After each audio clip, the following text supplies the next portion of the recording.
grandfather built her a small trailer connected to our house because now my mother had a restaurant to run and with very little experience.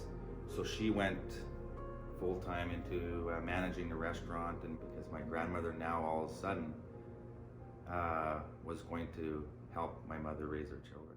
So I was about 12 or 13, so my grandmother was starting to play this role where she would start to take me out, and I was kind of at that age where a lot of my older cousins were all going out to school, but so you'd get to the age of 14, 15 and you'd go out to high school. So that left a gap within my grandmother's help because she was by that time about 70 and she was still going out on the land and she needed someone to often take her. I remember one summer I was 12 or 13 and she wanted to go out to Walker Lake, which is our family trap line, and my grandmother spent her whole life out there.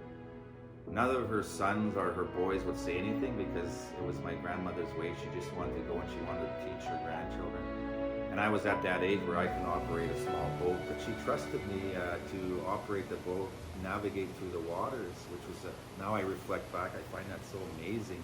But my grandmother would always look around, and she'd have her little 22, because at that age she was already in her mid-70s, so she could only shoot a 22, because the 22 wasn't too hard on her little body. And she'd sit there with her little 22, right? We're about 200 yards from the shoreline, and I couldn't figure, I knew she saw something, but I couldn't see nothing, didn't have those hunter eyes that she developed so over the years. I didn't have them. So all I saw was a shoreline of trees and, nothing. And then she goes like this, and that meant stop the motor. So sure enough, I stopped the motor. I just looked, and I was so curious. I was trying to see what she was looking. And then she raised her gun, she was like, her 22. And as the boat started to calm, the little waves started, the ripples of the waves, she raised that 22. And I'm still trying to look like this, and I can't move too much, right? I don't want to shake the boat. And she shoots. And all of a sudden, you can hear this noise of a yelp, It was like, And I'm looking, and then I can see it was, sure enough, it was a red fox running on the rocks, and I'm looking, I'm like, holy, and it was an amazing thing. She turned around, with her smile on her face, and I've hunted a lot in my life.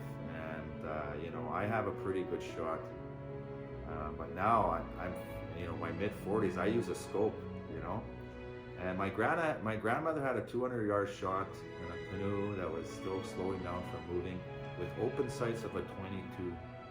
It was amazing how she was able to hit that fox. And if you think of a fox, it was probably the size of a quarter or a dime. The distance we heard with her eyesight at almost her mid-70s, it was amazing. She just became even more of a legend, And I still, to this day, don't understand how she was able to shoot like that. She had eyesight like an eagle, We were swimming across from one island where we were camping, and then you could see those big flames. And by this time we were about 30 miles away from the community, maybe 25, and you can see smoke. And as we were swimming, then all of a sudden they called us out of the water, told us to get out because those ashes started dropping where we were. And then that spot we normally would go, my grandma went like this. And that's when I kind of got a little worried. She said, turn around, we can't go this way. Too much smoke. My auntie started to cough, and then my grandmother told us to grab our shirts. And then we grabbed our shirts, and she said, dip them in the water and then put them on your mouth. And that's what we were doing, So we started doing that. And the smoke this time heavy. I'm driving, I can hardly see where I'm going, but because you can only see 30 feet in front of us, like very heavy. And we got to that one spot, and then she stopped it, and she said, shoot the gun. And she said, oh, stop. She said, listen, you can hear a shot.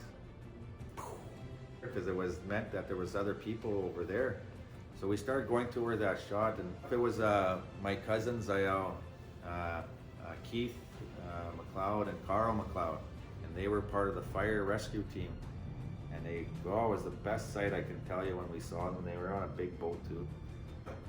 We jumped in that boat, and then we told the other boat, and we started getting around, and we finally got out to the lake. And when we got out to the lake, the wind was blowing so hard that there was no more smoke. It blew the smoke on, and it started shifting direction. they broke down. Their motor stopped working, so it was kind of hilarious. They had a big motor and it wasn't working. So what we had to do was I had to kind of get in that boat, and we had to tie my grandma's boat along with that little 4-horse. And I had to jump in the boat, and then we had to tow them back. And we towed them back. It took us about probably 5 hours. But as we were going, it was one of the most amazing sights I'll never ever forget, because we were crossing the lake, and by this time the fire was surrounding our community. So as we were getting back to our community, there was big balls of flame right at the end of the lake, and the wind, the smoke would go this way, and that fire was probably 5 or 6 stories high, and you can see all these bombers come down and land not too far from us, pick up the water and then go dump it. And we'd sit there with our little towing this big Lund with my little 4-horse and my grandma's canoe, you know, ever so slow. We probably could have paddled, and so halfway there on our way back, here's an example of my grandmother, you know. We're worried about the fire. We broke down. We knew we were like 4 or 5 hours away from home, but we're in the middle of the big lake. And as we were crossing this lake, she tells me to stop, and she takes us to this rock island where all these small birds lay eggs, in Seagull Island, I guess they call it. And we get off there and we start picking seagull eggs because she wanted to bring seagull eggs. Meanwhile, it was the biggest forest fire in northern Manitoba, in the history of northern Manitoba, and it's like a mile away, but she wanted to teach us about, like, you know, that's how she was. And it was actually the last time I've ever been on that. I've been maybe once other time before, but just the way she taught, you know, you live life once, you live for the moment, and you might not ever get a second chance to actually stop there. And then we are at the airport, and then a bunch of reporters went to see this old lady that was on the land, and they did a story on my grandmother.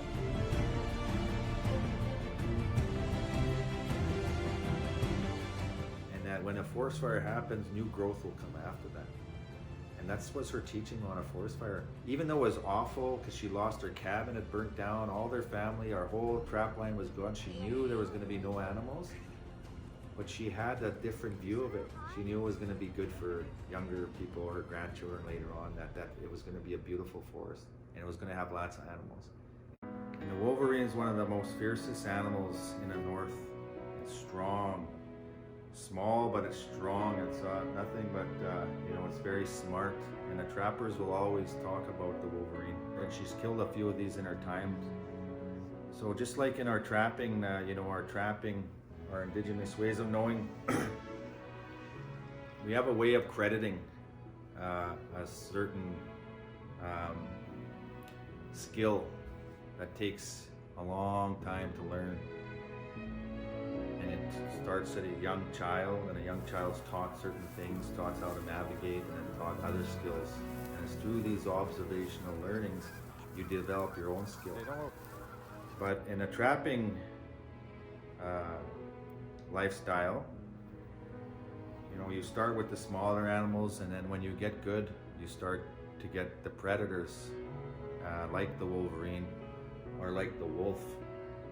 Because they're so wise and they're smart, and it takes a lot of skill to get them. And my grandmother got a number of these in her life, and it was kind of the highest accreditation you can get as a trapper. In our ways of knowing in East Nan, as Indigenous people, we have our own accreditation. And in a trapping life, you know, to sustain your family, when you get a wolverine or a wolf, it gives you a certain level of credit. It's a traditional way, informal way. But this is how our community decides, you know, your accreditation.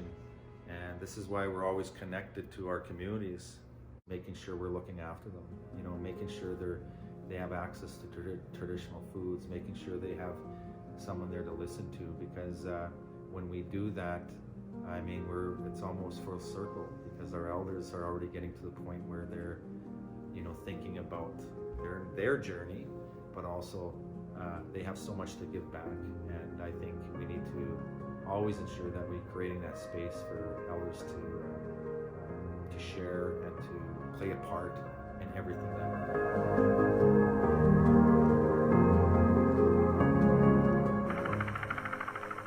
Even when she suffered a stroke 8 years ago, the only way she come off the trap line, as this home video shows, was by emergency helicopter.